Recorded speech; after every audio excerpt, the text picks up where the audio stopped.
church which is fully involved in our shared apostolic mission to extend the kingdom of God globally through the recovery of New Testament church life, making disciples, training leaders, and planting churches by all means, including wholehearted financial commitment, welcoming translocal ministries, regularly attending corporate gatherings, promoting our publications, and communicating our news. Now, as you said, there's Together At weekends around the UK and similar gatherings across the world in different contexts. For some in the UK especially, I suppose, who had exposure to Stoneleigh and saw a big thing, to go to a gathering which is supposed to be a broad corporate gathering but only gathers 2,000 or 3,000 compared to the approaching 30,000 that filled Stoneleigh. For some it seems like a kind of, it's not as good as Stoneleigh or something like that. What would you say to people who feel, are these corporate gatherings, are they as special?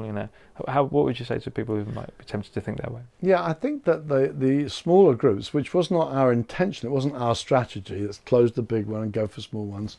I think it's come gradually, subsequently. It does create a context for multiplied platform, worship leaders, bands, speakers, and then again in seminars, more and more people are being given the opportunity to serve in new settings, and I think that's always worthwhile.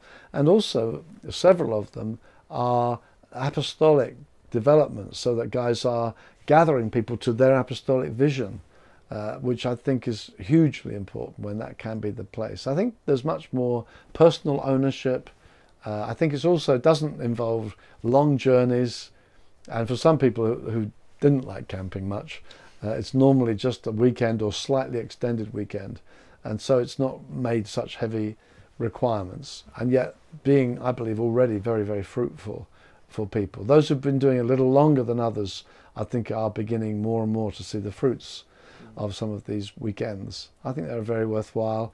And for me, being involved in the USA, where I've been going to the Midwest celebration quite a lot, and I've been to all three of them actually, the West and the East and so on. I've seen how much has been accomplished in just a weekend, and I thought, wow, actually a weekend can push everybody forward more together.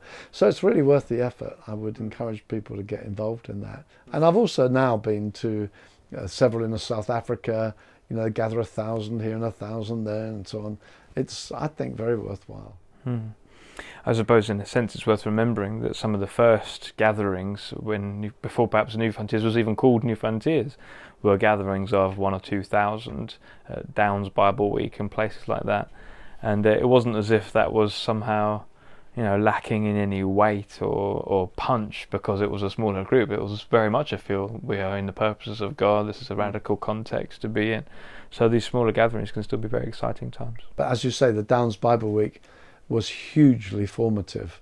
And even prior to that, the Capel Bible Week, which was the mother of all Bible weeks as far as I was concerned, actually the most number ever present, only 750 people ever camped there.